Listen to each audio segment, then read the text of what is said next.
مفتی سردار علی حقانی صاحب رحمه الله هغه شهید شوی ده، لیکن مونږه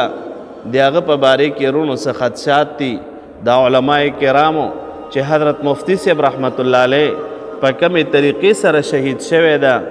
او څنګه طریقې سره شهید شوی ده، نو دا د اکسیډنټ هغه شانتې لکه څنګه چې د عامو خلکو اکسیډنټ کېږي دا هغه طریقه نه ده. حضرت مفتی صاحب رحمت الله علیه چې هغه سره کم گاڑی جنگېدلی ده د هغې گاڑی پته نه لګي، هغه کسان چې کم ورسره گاڑی جنګولی ده د هغې کسانو پته نه لګي، نو مونږ دا وایو چې د دې انکوایري پکار ده. حضرت مفتی صاحب رحمت الله علیه چې هغه شهید شوی ده رونو د دې انکوایري پکار ده چې دا څنګه دا گاڑی لګېدلی ده چې د دې گاڑی خرابېږي، دی جام شهادت نوش کوي او دی سره چې کم گاڑی لګېدلی ده د هغې پته نه لګي. دا ولې پکار دا وه چې هغې پراته وې د هغې گاڑی پروت وې نه.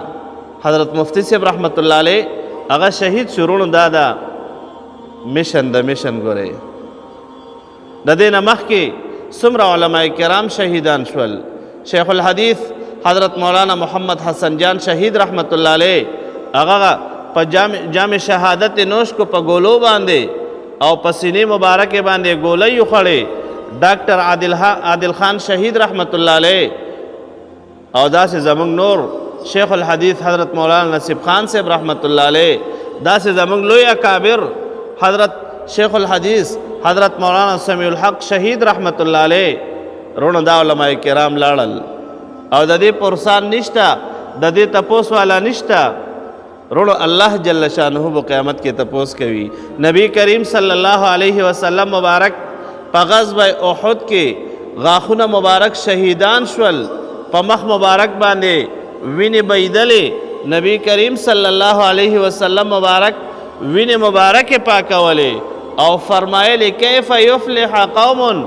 دا قوم به څنګه کامیاب شي چې د خپل مبارک نبی مخ مبارک زخمی کړی ده او خپل مبارک نبی زخمی کو. رونو دا قوم به څنګه کامیابیږي چې کم خلق د علماء کرامو گریبان تلاس اچوي، کم خلق د علماء کرامو هغه شهادتونو پسې ګرځي او کم خلق علماء کرام هغې ته لګیا دي په ګولو باندې ولي او کم خلق د علماء کرامو توهین کوي. رونو دا قوم هېڅکله نه کامیابیږي. نو لہذا حضرت مفتی صاحب رحمت الله علیه ټیک ته هغه الله پاک جل شانه یو لویه درجه ورکا، خو لیکن ګناه څه وه، خطا یې څه وه چې تاسو ما درته ووایي ګوره دا زموږ د علماء کرامو ټولو دا خدشات دي چې حضرت مفتی صاحب رحمت الله علیه دا په قصد باندې او د یو سازش لاندې دا کار شوی ده. نو موږ پرزور مطالبه کوو دا چې د دې د انکوایري وشي او چې چا دا کار کړی ده نو هغه ته د صحیح معنو کې سزا ورکړی شي او الله پاک جل شانه دې حضرت مفتی صاحب رحمت الله علیه شهادت قبول کی او چې کم ملګری دي الله پاک جل شانه دې هغه ټولو ته او د هغې پسماندګانو ته او ټول امت مسلمه ته چې د حضرت مفتی صاحب رحمت الله علیه په شهادت باندې او د هغې دا لویه سانحه چې راغلې ده د امت مسلمه زړونه زخمی شوي دي.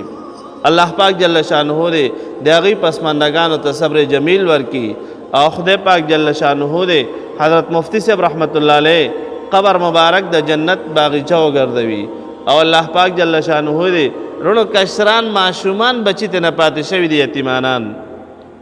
یتیمانان بچی ته نه پاتې شول او دې باندې الحمدلله ګوره مونږ یریږو نه ښه. دا د اکابرین دیوبند یو مشن ده چې دا به د دین خدمت کوي، بچی به یتیمانان پاتې کیږي، لیکن الحمدلله علماء دیوبند نه رستو کیږي. مونږ د الله جل جلاله د توحید عقیده بیانو، د نبی کریم صلی الله علیه وسلم مبارک د ختم نبوت عقیده بیانو. رونو که مونږ ته په دې کې هر څه راشي زمونږ سرونه والله چې په دې قربان دي، زمونږ مالونه، زمونږ جانونه، زمونږ خاندانونه په دې باندې والله چې قربان دي او دا زمونږ دپاره سعادت ده. نو الله پاک جل شانه دې حضرت مفتی صاحب رحمت الله علیه ته جنت الفردوس کې اعلی مقام ورکی او څومره علماء کرام شهیدان شوي دي. رونو دعا کوئ، قسم ده که علماء کرام لاړل دنیا نه ګوره بیا موت نه پرېږدي ښه نبی کریم صلی الله علیه وسلم مبارک فرمایي چې الله پاک جل جلاله دا علم ختمول وغواړي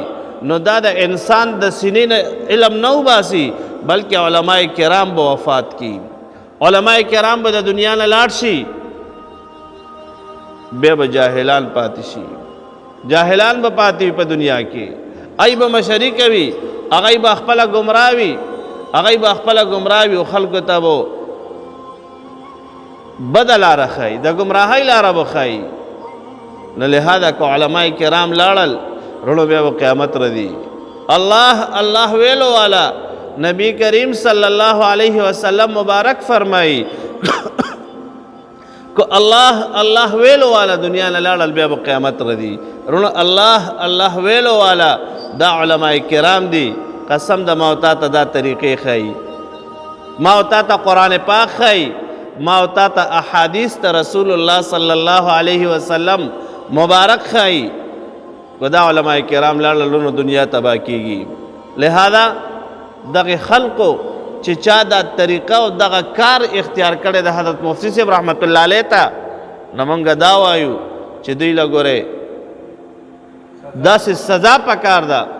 چې خلق تینا عبرت والی الله پاک جل جلاله دې حضرت مفتی صاحب شهادت قبول کی